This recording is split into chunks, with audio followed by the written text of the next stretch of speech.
welcome to the next episode of The Promising Creative, where I'm here with Amir Wilson. Did I get that right? Yes, you did. Good. I'm dyslexic, so sometimes when I'm reading things, I get it wrong. I feel like Colin was saying my name right, and you've got me on it. So thanks for coming. I want to start off. You're from? Did you grow up in Shrewsbury? Yeah, I grew up in Shrewsbury. Yeah, in the West Midlands. How was that? Different, very, very different. Yeah, I was born and raised in Shrewsbury until I was about 10. But that's kind of where I started out. I mean, obviously, I moved to London when I was 10 to do acting. Yeah. Which is a completely different turnaround. But I started drama lessons in Shrewsbury. Okay. When I was like 7. Like a teaching assistant from my primary school was like, hey, like, here's a local drama company. They're looking kids to play Munchkins and The Wizard of Oz at the local theatre. And I went to that with my sister. And I didn't really want to do it. And the guy, James... 2 guys who run this drama company called Get Your Wiggle On, who I'm still in contact with a lot, because they kind of started me out on my acting journey. James was like, come on, do it, you'll enjoy it. And I did it and I absolutely loved it.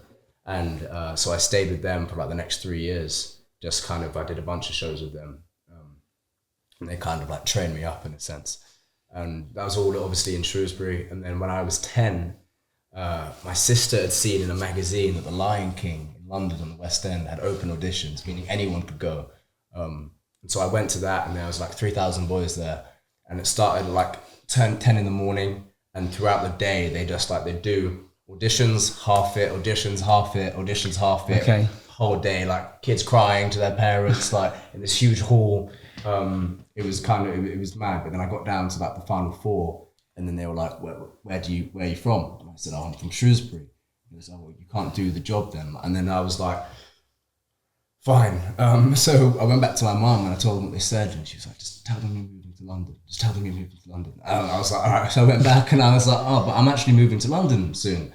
And they're like, okay, great. So that's it. Like you're in. That's fine. And so for the next 6 months, every Friday, whilst living in Shrewsbury, my mum and I would get on the train to London. She'd take me to training at the Lion King, called Cub School. It's called Lion King Cub School. Take me to training there. I do the training and then come back, and I did that every week for 6 months. Big up, mum. Yeah, big up, mum. I owe everything. You know, like, because they do it. Yeah, exactly. They do it. They make it happen. Yeah, like, yeah. You tell them you want this. You tell them they just want you to dream. succeed, so they're just on it. Yeah, no, and like I will get onto that. But I owe everything to my mum. Yeah, honestly. Amazing. Her assistance and like how I want for me to do it, as well as me wanting to do it, but how I want for me to get there. And she sacrificed so much that I just can't ever repay her. So we did that for the next 6 months, and then finally after that 6 months, they're like, you've got the role. So you didn't have the role at that point? Yeah, you didn't have the role. Cub School basically means that like we're going to train you up. You're going to train you up for the show, and then decide if you can be in it, basically. Yeah. So what was that like when you got it? Oh, it was mad. I remember I just fucking screamed. I was just like, this is mad. Like, I just ran around everywhere. It was too much sugar. Yeah, pretty much. Yeah. But I also realised that this is going to be a huge change, because now I actually have to move to London, which is like a completely different thing. I think the main thing for me was that, well, number one, I had a sister living in London at the time. I had an older sister, same dad, different mum, but she was living in London already. With her daughter, who's my age actually, so it's kind of so one of those ones. But she was living in London already, so I moved in with her.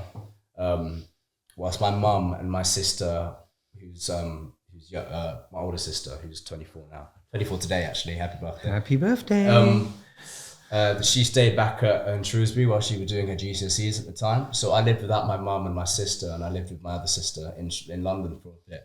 But it was just like, it was mad for me. I was 10 when this happened, and like moving away from my mum was just like crazy. But it was also kind of nice because Shrewsbury's like a predominantly white area. Yeah, like pretty much all white people. Yeah. Except for obviously me, my mum, and like a few other Sudanese families who were obviously. How was that out there? Was it in your was racism in your face every day? No, it wasn't. And like I had a completely pleasant upbringing in Shrewsbury. Amazing. But like I still. Part of me still felt aware of it though, whether it wasn't not in a negative way at all. But you were different. Yeah, you noticed. Like I'm the only kid in my class who's looks like you. Yeah, exactly. Curly hair as well and long hair as well. So it was. But when I came to London, primary school there, but also the Lion King is all black cast. Everyone in the Lion King, like from all over South Africa or Asian as well. So it was actually like really nice for me to be a part of like a community like that. The only person in The Lion King, who's white, is the guy who plays Scar, the evil uncle. Yeah. And then Timon and Pumbaa, who are like the meerkat and the warthog in the story.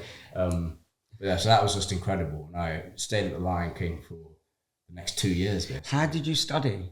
Like, how was your schooling?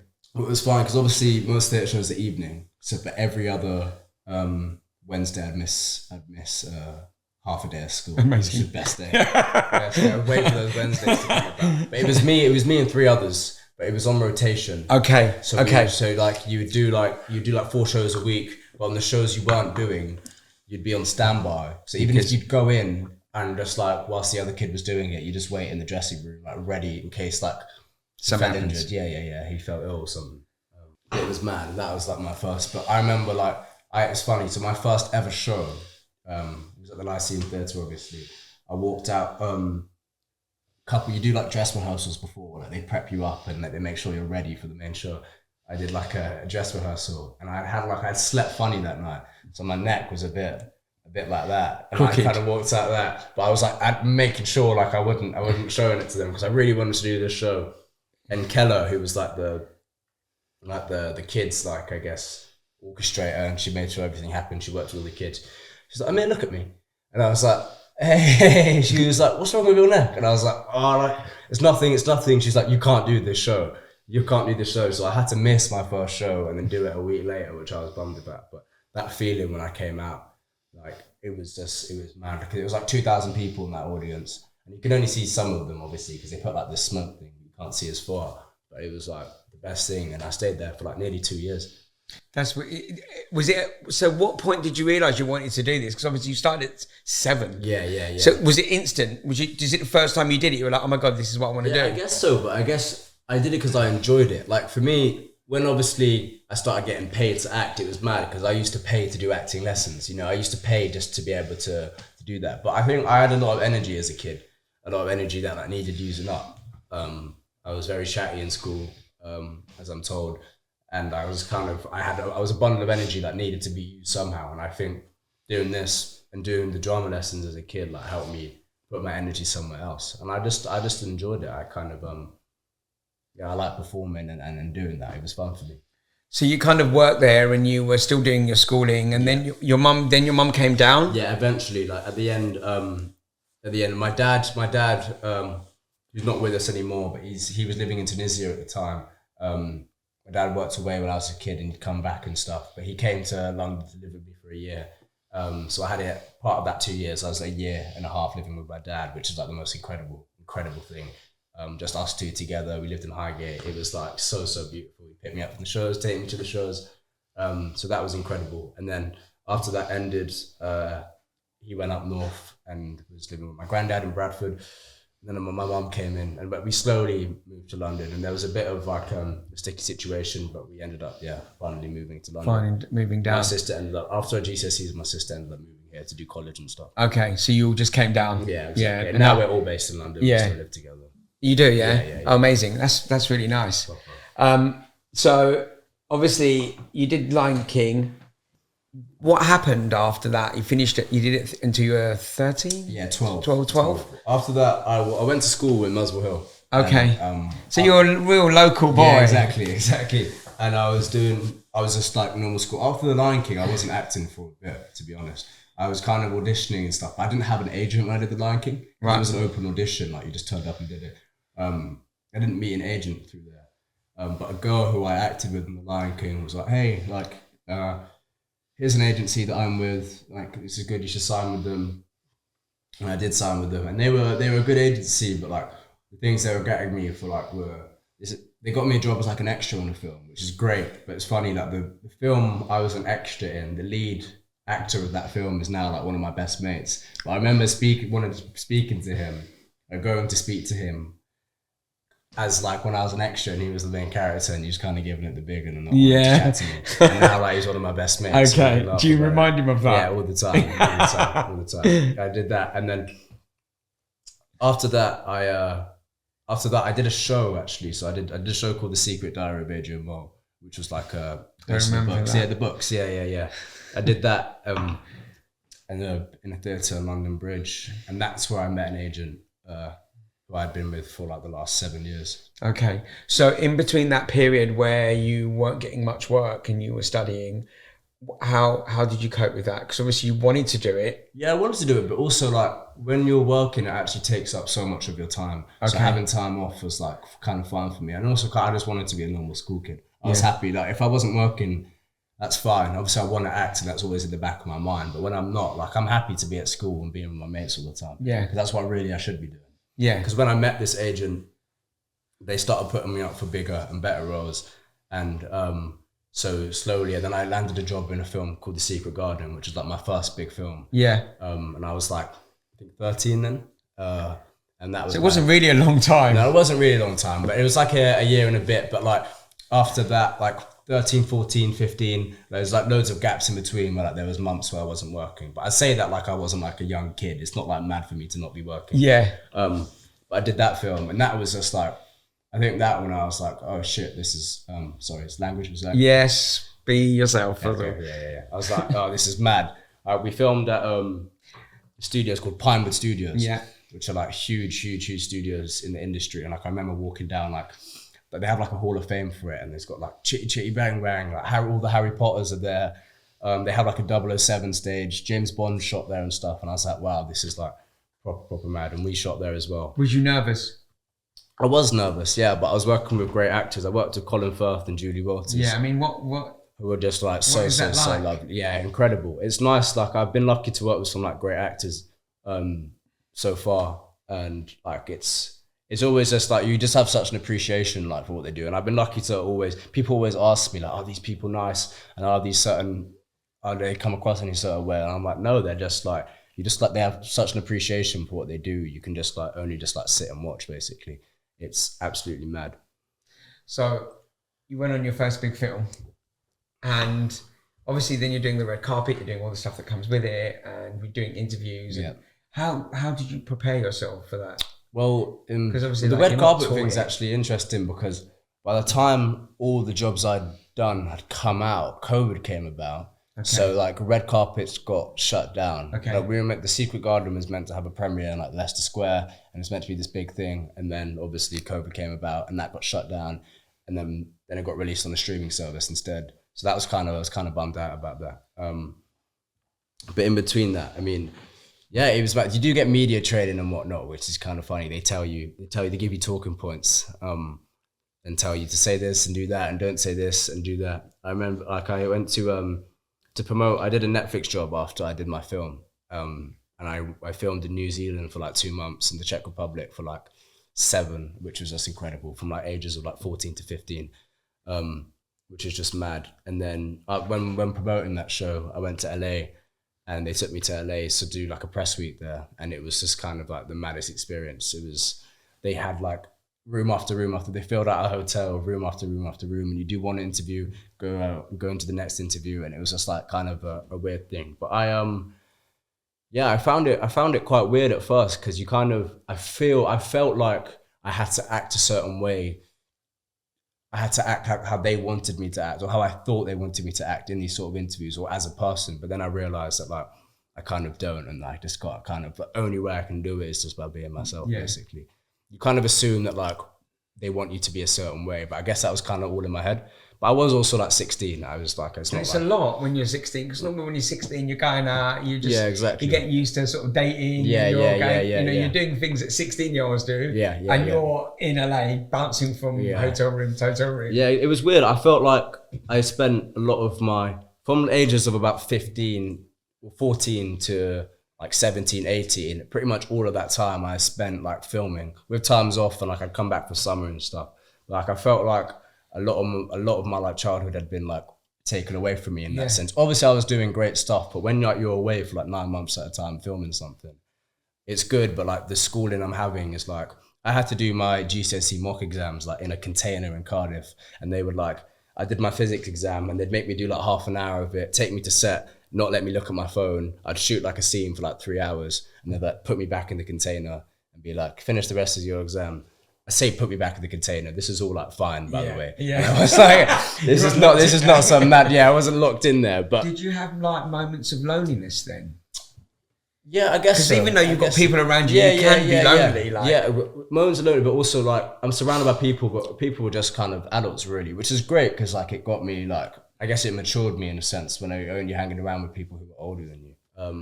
But I did feel like I kind of wanted to be around people my age, and I had like a need for that. So like coming home and finishing a job and then coming home and seeing all my friends in the summer and stuff was like, I loved it so much.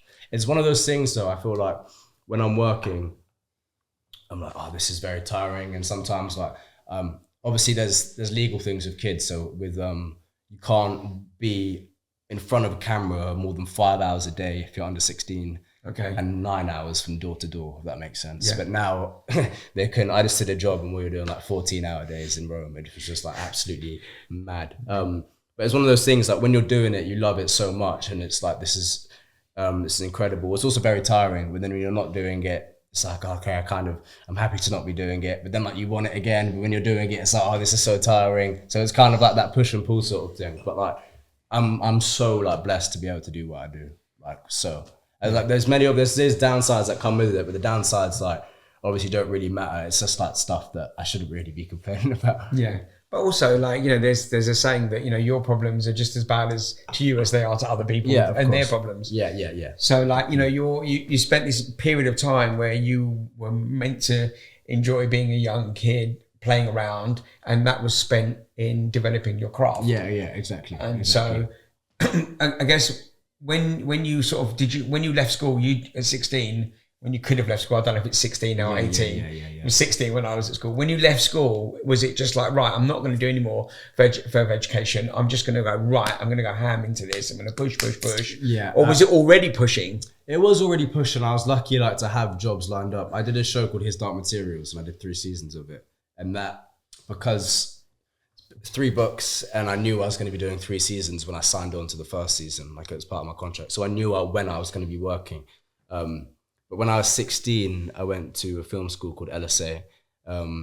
Grace went to as well over there, and which is great. And I went there to study film and cameras because I always like.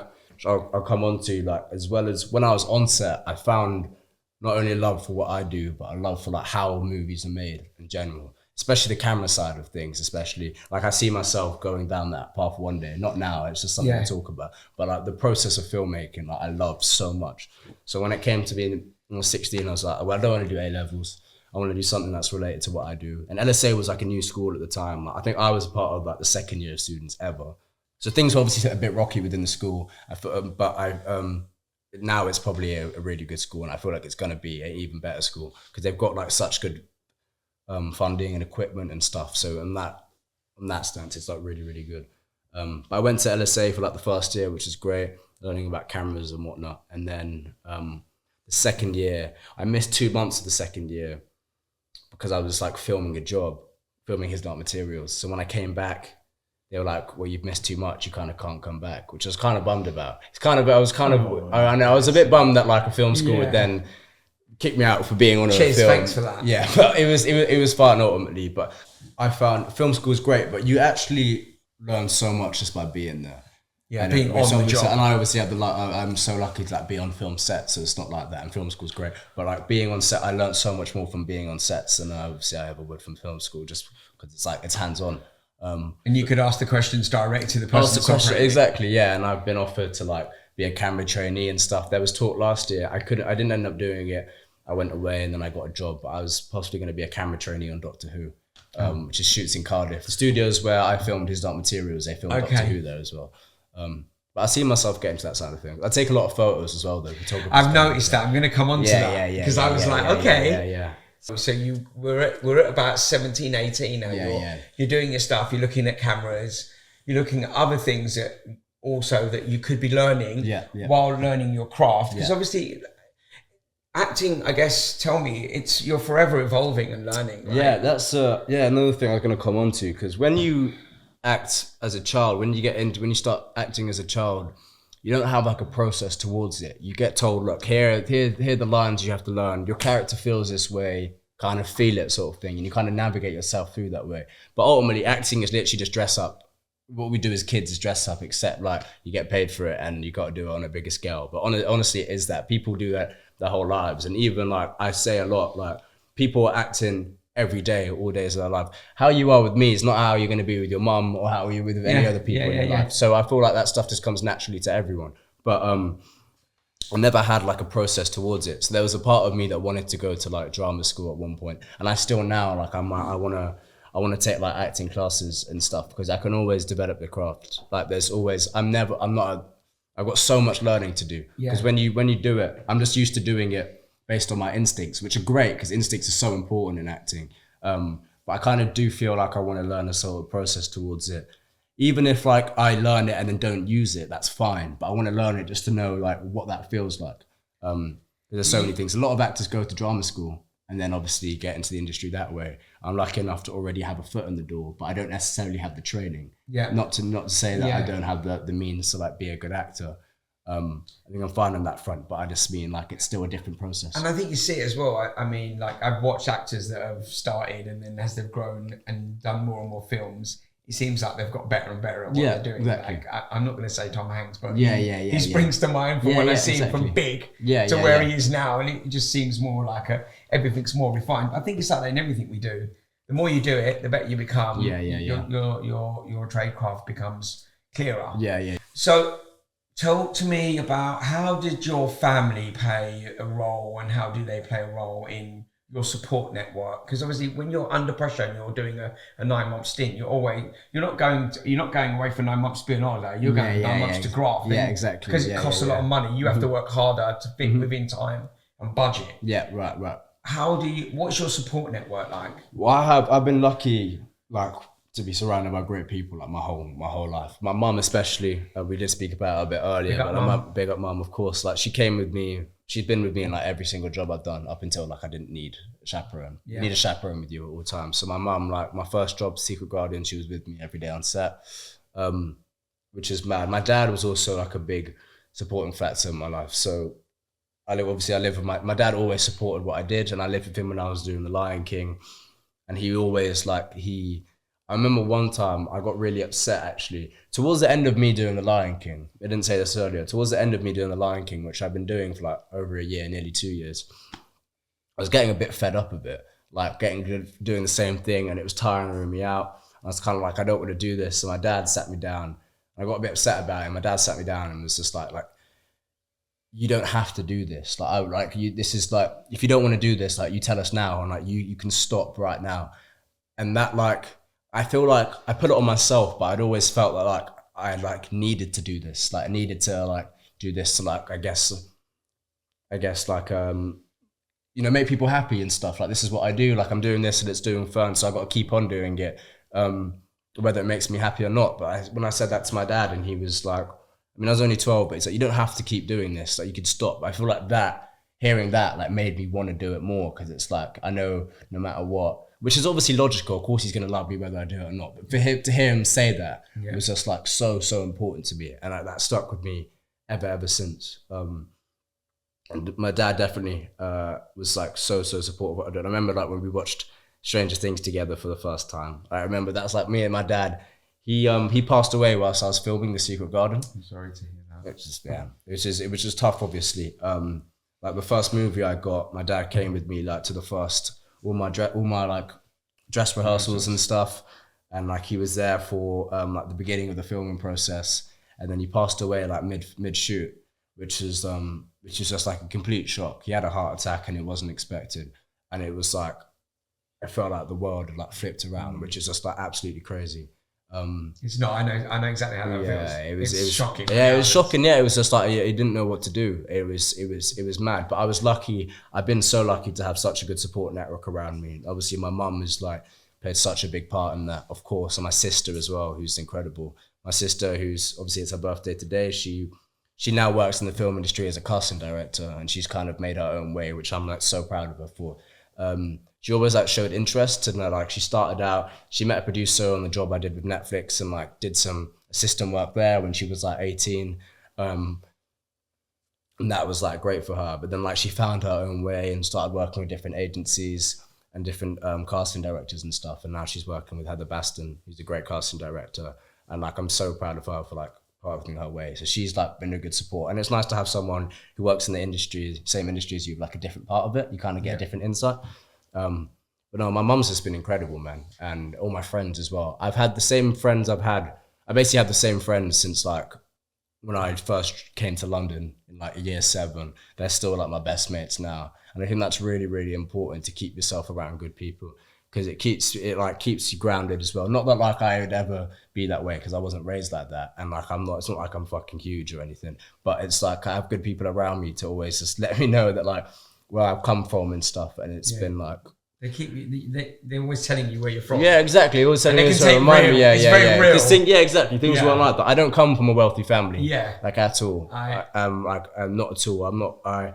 There was a time in my life where like we were living in hostels and stuff, and it was tough. So for me, this is that for when you came down to London? Yeah, a bit after I moved to London, there was a rough period. I won't get too much detail, but there was a very rough period of like for almost a year or just under a year, where it was like council housing and hostels and whatnot in Tottenham and stuff. And that was like really, really mad. This is the period where I wasn't acting. So it was mad. Acting was also, it was also kind of a means for money as well. As I hate to say that, as much as I enjoy it, but like it was that. Yeah, exactly. We have to live. It was like I also got to get myself out of the situation. So yeah, it's a weird mix of things, and of course I enjoyed it. But I've been so lucky to have like such a good support network of people around me, because like, yeah, it's if it becomes a bit much when you're working and like it's just an intense moment, how do you find, let's say you're on set and you're in a different country and it's just really intense and you're having a bit of a day, and because we're all human, we go up and down. How do you cope with that? What's your coping mechanisms? That's a good question.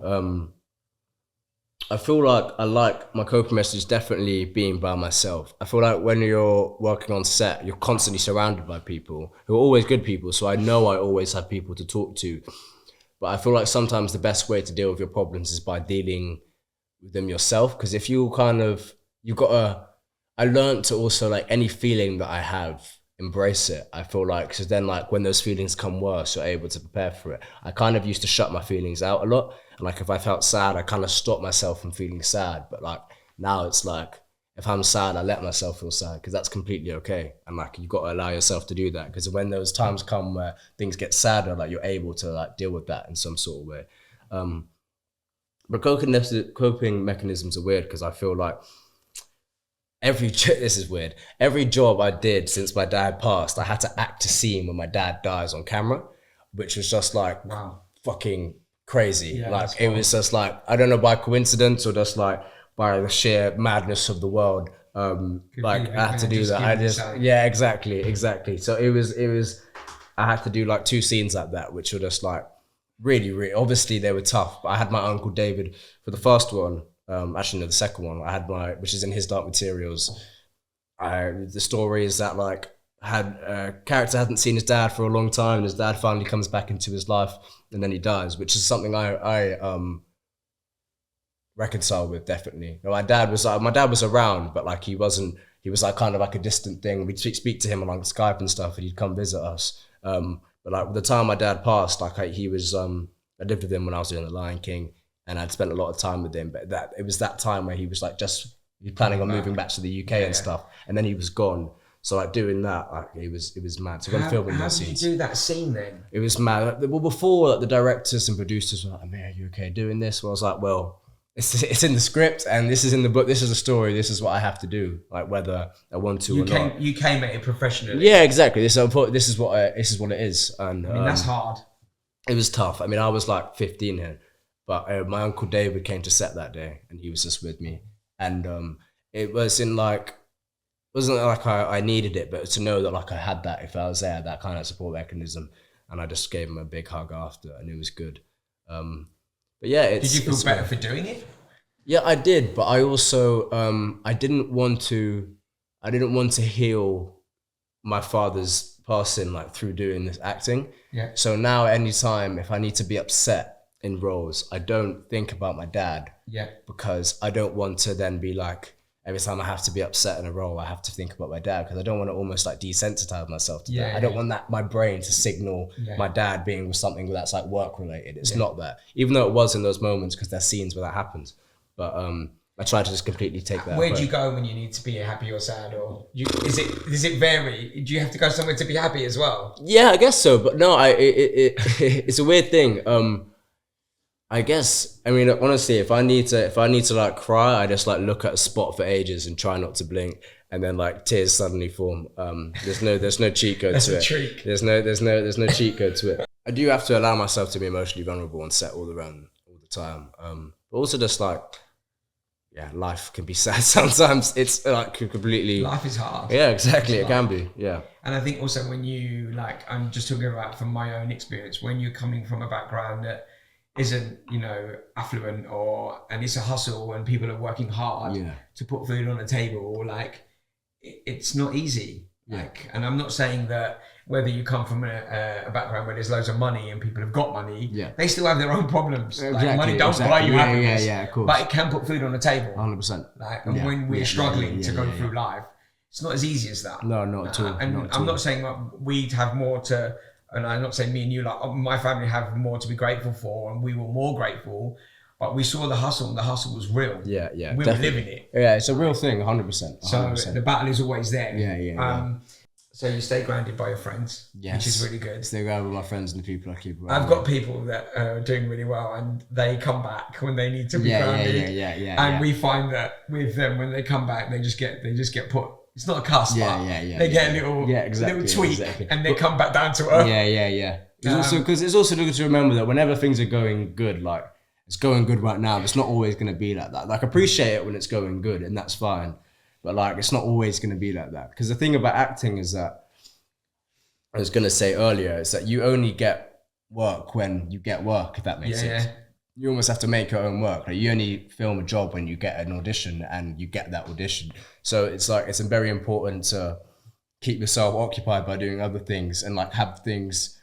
It's very hard to find happiness through acting because it's such a hard job, because you have to get used to so many no's like all the time. Like I audition for hundreds of things a year and get sometimes none of them, sometimes one or two of them. And those one or two are great, but it's like, you got to get used to rejection and know it's like, and that's fine. It's very hard to find happiness and be happy through acting, because it's 99% rejection and the 1% yeses, but that's why they mean so much. But it's very good to keep yourself doing other things whilst acting. So you do photography? Yeah, exactly. That's the thing. Do you do rock climbing? I do a lot of climbing. Yeah. So tell me, before we go on to cameras, tell me about rock climbing. Rock climbing came about. Now. Yeah, it is a thing, but I've been doing it before it was a thing. Okay. I've been doing it before it was a thing. I just want to say, I'm going to start doing it. Yeah, exactly. I was doing rock climbing before it was a thing. So is it rock climbing as in just like the normal? Yeah, but I go to the Castle Climbing Centre in Manor House, which is sick. Oh, I know that. Yeah, it's banging. Really, really good. I was there yesterday, actually, last night. I mean, that's just something I enjoy. It actually came about when I was like 14. It was whilst I was filming, actually. In the evening, obviously you're working all day, and in the evening you kind of want to do something to let off some steam. So I literally, just by coincidence, where we were staying, we were in apartments in Prague, in the centre of Prague. I was like, things to do nearby, like activities, and there was just happened to be a rock climbing centre 5 minutes away. So I went to it. And obviously I went and I just enjoyed it. And then I just carried on going. It literally just became a hobby. And that was literally it. It wasn't no mad thing. It was literally just by the fact that the Google search said that there was rock climbing nearby and I wanted something to do. But I enjoy it, man. It's like, because it's like puzzle making as well as keeping fit. Yeah. It's a good way of keeping fit, of course. And it's obviously like a bit of calisthenics because it's body weight stuff. But yeah, I just enjoy it. Like, there's literally, there's like puzzle making. And can you climb higher and higher? Yeah, I don't have a thing with heights. Is that what you mean? Yeah. I have a thing with heights. Do you have a thing with heights? No, I don't like. But I do bouldering and I do ropes as well. So now I got into ropes. It's funny. I was in Thailand last year. I went traveling in Thailand, which is sick. And there's a part of Thailand called Krabi where there's a big rock climbing community. And I remember I wanted to obviously do it, and I hadn't done much rope climbing before. That's the real deal. That is the real deal. That's where the proper business starts. So I went to a place, and the guy was like, "Oh, sick! Like, have you done rope climbing before?" I was like, "Yeah, for sure." And he's like, "Okay, show me how to do a top anchor." and I've no fucking clue what a top anchor is. So I'm like, oh, cool, can I go to the toilet first? And I watched a YouTube video in the toilet, of course, come back and just like tie a top anchor, which is actually it's just 2 carabiners and you put the rope through it. And I did that in front of him. He was like, yeah, sick, let's go. So he took me up, which I actually kind of risked my life that day because I got to the top now and I'm at the top and I have to do this top anchor, which I just done down on the floor on 2 other chains, but I was kind of just like, when you're up there, it's like mad. But no, I enjoy it. And would you do more of that? Yeah, 100%. I'm planning with friends who I've met through at the castle through climbing. Like I want to doing trips to Spain, hopefully, or maybe France, just to do more outdoor stuff.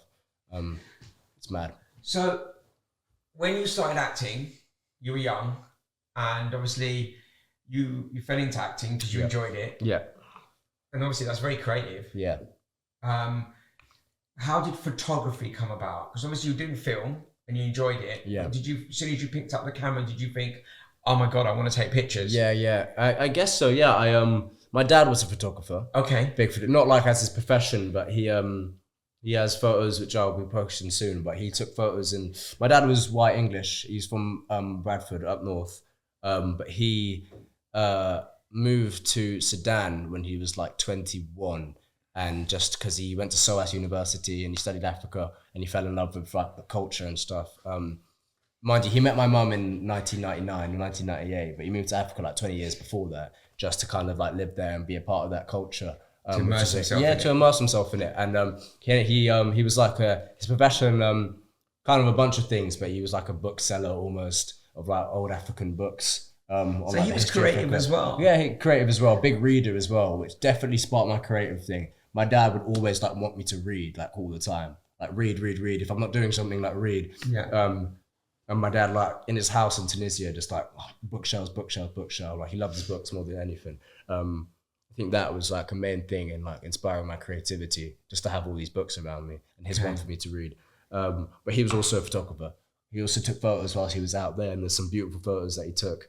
So like the camera I use now, which is in my bag, the strap I have around it is actually his strap that he was wearing. Amazing. Like 30 years ago, 4 years ago, which is like really nice for me to have. I've got something similar over there. My dad's camera. Yeah. Beautiful. So it's nice it to have brings those. me close to him all the exactly. time. Yeah. I mean, I don't take pictures, but still though, it's still nice to have. It's something nice. Yeah, they're aesthetically nice as well. I mean, it did come out nice there. Yeah, exactly. But I went and got it, and I was like, I'm having his camera. 100%. So photography's good. I love being able to like just tell stories through frames. I think that's. Is there any particular types of photography you like? I like street photography. Okay. I like just like a bit controversial, but like taking photos of people on the street and they don't know it. Yeah, I'm not a weirdo, but like I do take photos of people on the street when they don't know about it, and just like try not to be invasive, because there's so much videos of people who are literally like flashing your face. Like I don't do that, and sometimes I ask as well. Can I take a photo of you? But now I'm trying to get into portraits. Like I like just doing photos of people's faces, like close up. Yeah. I think that'd be for street photography, definitely.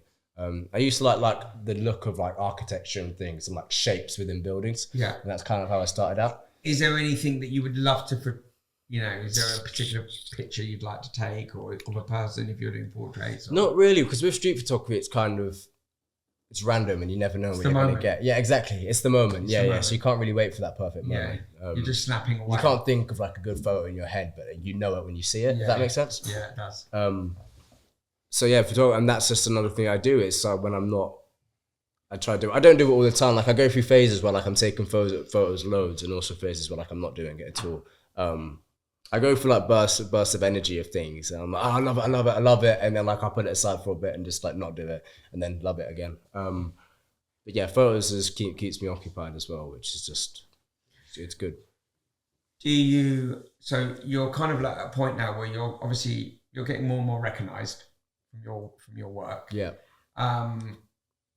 What do you feel like you want to do more of in acting? Is there a particular? I know it's like you're casting for 100 and you get 1 or 2, but is there a direction that you'd like to go into? And how do you form that in your head? Is it a feeling or? Yeah, I mean, I did all the shows I did when I was younger were like fantasy shows, which are great, but I want to try and do more like real drama, more emotional stuff, more like real human connection instead of like magical and fantasy stuff, which is great, and those shows are great.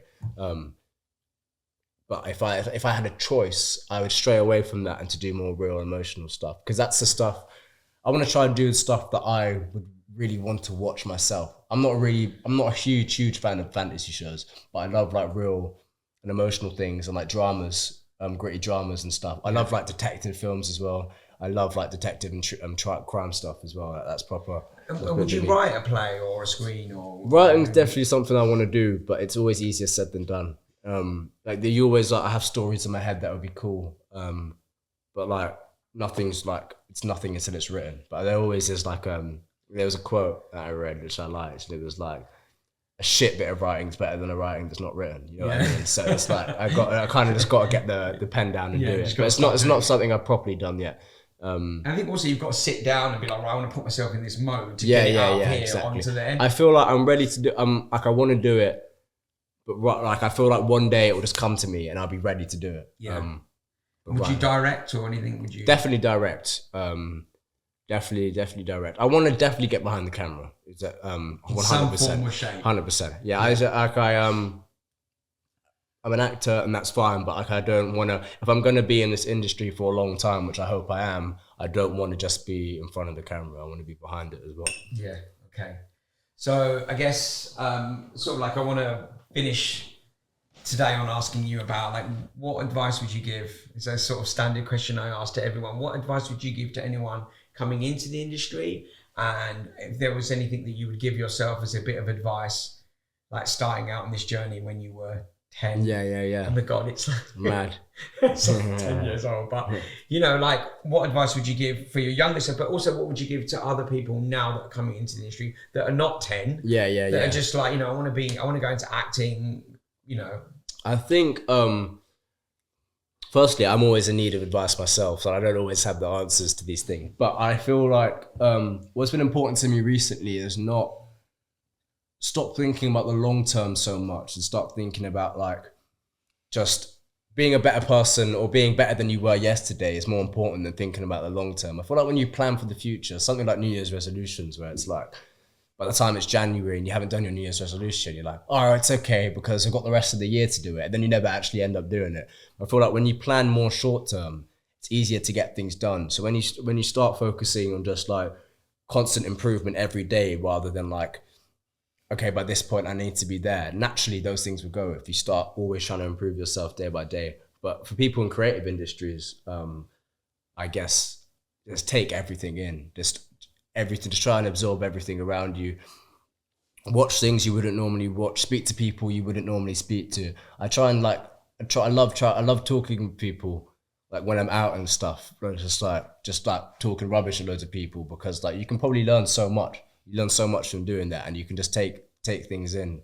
I try and watch as many things, even things that like I wouldn't necessarily feel like I try to watch anyway. Just I feel like you should just take everything in and decide what you do and don't like, because you're not gonna, if you only watch things you know you'll like, you'll never know what you don't like and sort of thing. So it's take everything in and just focus on 1% better every day instead of like I need to be better all the time, you know? Yeah.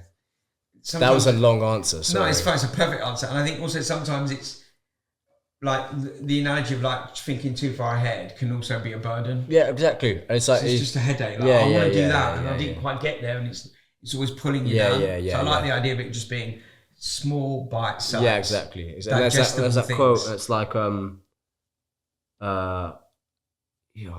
forgot the quote now. It's fine. You can tell us it and we can slap it in later. Yeah. So, he who suffers before is necessary suffers more than necessary. That's it. That's a good quote. That is a good quote. That's a soundbite. We can definitely take that. Yeah. That was it. Thank you very much for coming on. It's been an absolute pleasure. Thank you. Amazing. Thank you very much. Woo! Yeah.